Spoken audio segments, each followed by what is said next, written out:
let me down. I have no complaints. Into the bigger drawers, got my big wrenches, have up to 1.5 inches here, my really big Bessies, and my 3-foot pry bar, as well as some 3/4 inch, as well as some 3/4 inch sockets.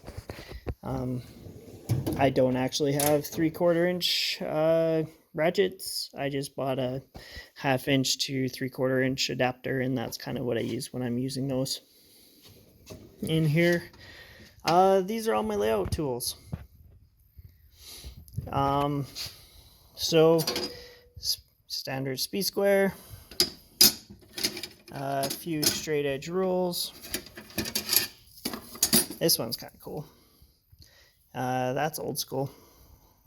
Right there, you barely see the numbers anymore. Keep it more because it has character, as you could say. You know, a couple 1 inch carpenters, or not 1 inch, 1 foot carpenter squares. This is an 8 inch carpenter square, but it has a base.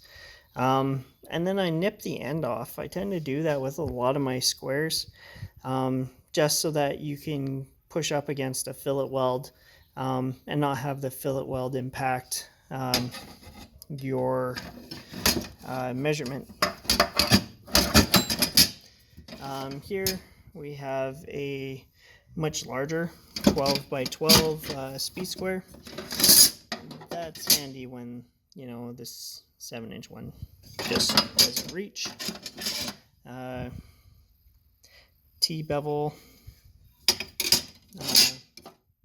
part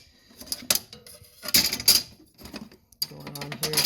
Have a couple of tape measures, digital T-bevel. You know, for being this, you know, a $10 angle finder from Empire, or made by Empire. Love this thing. It's the second one I've owned.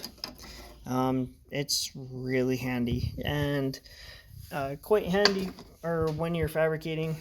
You can find a variety of different angles, and that lets you, you know, carry on your fabrication. Right here is a it is a Curvomark compass, and so you just use that, set it for your radius, make your circle, then get to cutting. 6-inch tri-square, 12-inch tri-square, cheap combo square. I'm not really happy about this one. I want to get a, you know, higher quality set. Angle finder, couple torpedo levels. These are actually made by DeWalt.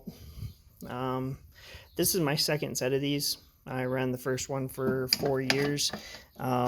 Just kind of got beat up in the truck, so I replaced it. Really big fan of these. The other thing is they were only like 25 bucks, so if they get lost or broke, or I have to replace them, it doesn't really offend me all that much. This is a little Stanley level. Really handy when you're leveling and squaring out short pipes or short pieces that your regular torpedo levels just won't fit on. On this side, so center punches, bullpen for a job I was doing. It was a bit of ironwork going on. Chisels, punches, and impact driver. Haven't used that a whole lot. Has bounced around in my truck for years, but haven't found a whole lot of usage for it yet. This is my electrical drawer. So we have the quick snips. Don't really like how they do their crimpers, so I tend to use these 2 Oler style when I need to crimp stuff. Portasol,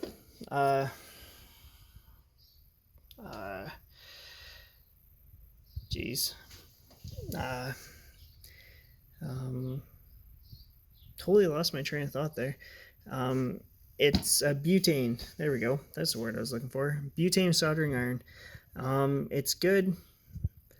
I've used it a few times and been really impressed with them. I know I've seen mixed reviews of them online, but it's worked really well for me. Just a cheap multimeter. Haven't got into really technical stuff, so I imagine that's probably going to get upgraded here at some point. Some more butane for that soldering iron.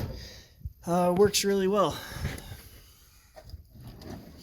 Okay, here is my tap and die drawer. So we have up to 1 inch coarse, 7/8 fine coarse. Picked a bunch of this stuff up at auction. And you know, a lot of mechanics, they don't like taps and dies. Kind of means their day's gone bad. But as a fabricator, this stuff really doesn't bother me a whole lot, mostly because I've freshly drilled the hole and I'm building something with it. So tend not to obsess too much about using this equipment. This Mastercraft tap and die set I bought 5 years ago, 2014, so 6 years ago. It's bounced around in my trucks, done a lot of work with it. I've snapped a few of these smaller ones, but the rest of everything else has held up really well. Here we got Mastercraft nut remove. You round it off your nuts, or a nut, and this is to help remove it. Saw it on sale, picked it up. Have never really used it at all. That's probably a good thing.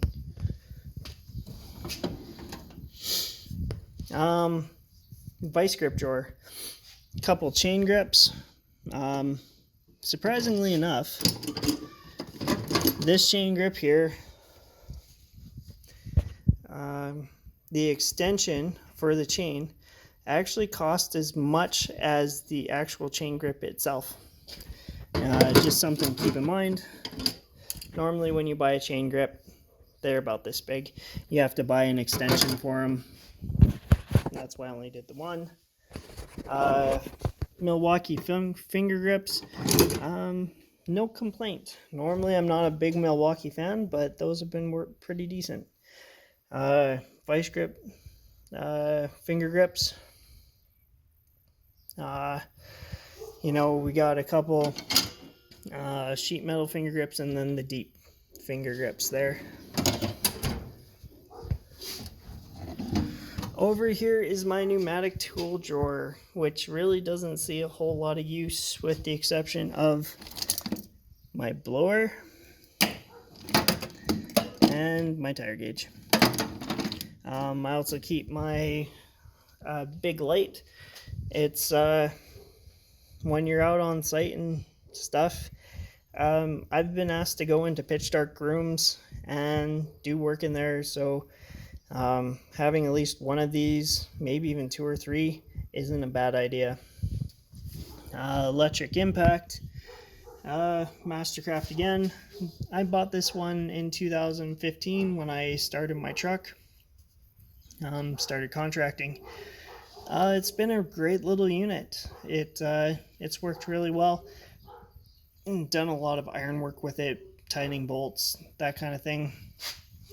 No complaints. Here's a good drawer as well. Hammers. Everybody likes them hammers. Can't say enough good things about this guy. Made by a Canadian company called Garant. I don't know. It might be something French. Anyway, was on a millwright job up north, and they had one of those. And dang, for being such a small sledgehammer, it just was handy. It was handy to pack around. It was it was just good. You can really move some metal with that. And so when I got home off the job, I ran out, picked it up. Thing cost me about $40. Actually, is really reasonable. Great hammer. This one has been with me for quite some time. My cousin bought it for me when I was first starting out in the trade, and it has just, it's just stood to the test of time. 4 pound hammer, tomahawk chipping hammer. I really like that one. Have been looking at the Estwing ones, however. I've been, again, knew a couple people that had them on site on some jobs I worked, and they were really happy with them. So there's a brass marteau and a small ball peen.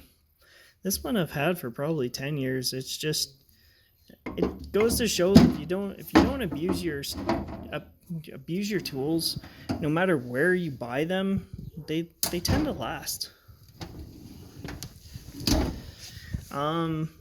So my corded tools drawer, grinder, buffing wheel grinder, just because it takes so much time to switch from a grinding disc to a buffing wheel. Most welders will have a minimum of 2 grinders set aside. These are the old school DeWalt's, and I like these better than the new style they had. I wish they wouldn't have changed them, just because they just seem to work better. They last longer. 4-inch corded DeWalt. I bought this for a piping job. The pipes were just too close together to get my 6 inches in there. So, heat gun. And for being a Walmart special. Alright, back to where we are. I love it when kids kind of interrupt you and you're trying to do this, but this is all new to all of us, so kind of getting used to it. Anyway, Black & Decker, I bought this probably 3 years ago, and for being, something from Walmart, it's held up well, it performs well. I use it for shrinking hose, that kind of stuff. It actually puts out a fair bit of heat. Makita die grinder, newer style. Like it. It holds up well. No complaints there. This is a bit more of a rare tool. It's an electric dynaphile.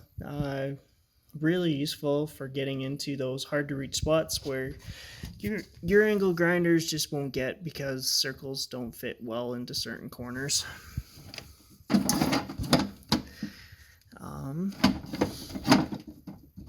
So let's get that back in there. And then to the very last drawer. This one is my drilling drawer and one of my favorites. This is my I have a Hogan it's an old mag drill. If you guys are just breaking out, getting your trucks put together, I would highly recommend investing in a mag drill. This thing has made me nothing but money. I picked it up used for $600.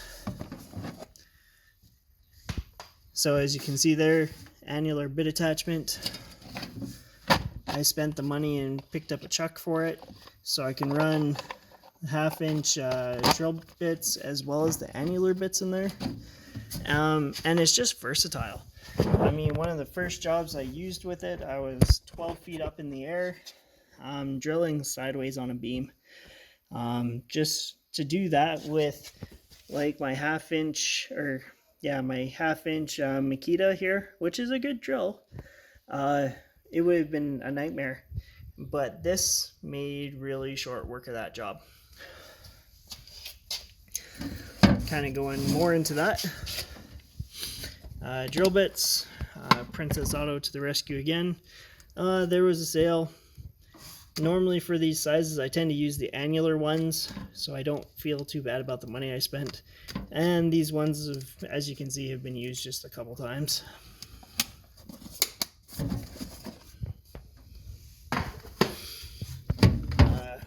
Might have to do a video just on drill bits and different types and why you want to use certain types. Milwaukee set of cobalt bits. If I'm going to use these type of bits, I really like the cobalt ones. They hold up better, they sharpen well, and they just seem to last longer. They chew through things faster, and time is money. And when you're out on your own, you're not getting paid by the hour, you're getting paid by the job. The quicker you can get things done, the more money is in your pocket. Now, isn't actually a first aid kit. This is what I use to keep all my annular bits from going everywhere. Different sizes, different types. Again, Milwaukee, they're okay. Not the first type, if I could. Not my go-to brand. And here we have some tapered reamers. And where you'd want to use those is, so if you build something, the holes don't quite line up, you can run a tapered reamer through there. So 1/2 inch, 3/4 inch tapered reamer. That guy's bloody expensive too. You want to take care of those things, and they'll take care of you. But by the time you're done reaming it, you'll be able to put your bolt through, and that's pretty much, get the job done, get on with it. Several different type of countersinks in there, a few step drills that I've really never used. In my opinion, step drills are really only good for thin sheet metal. I don't think I'd use them on anything more than an 1/8 thick, even then. Yeah, so I really don't use them. I tend to work on stuff thicker than that. And then the wrenches here. Wrenches I picked up, again, in a lot. And I use them to, I use one of them to switch this in between the annular bit attachment and your regular chuck. So that's my toolbox. The other toolbox, probably going to make another one with my PPE toolbox. Talk a bit about my welding helmets, kind of where and what I like with those. The Optrail there is my current one. The Miller there's my backup. And, hey, thanks for watching. As my daughter has been insisting, if you kind of like what we're doing here, subscribe, hit or smash like button, and we'll just kind of keep making some videos and see where this goes. Anyway, thanks for your time. Thanks for your patience going through all these, and we'll talk to you later. Bye.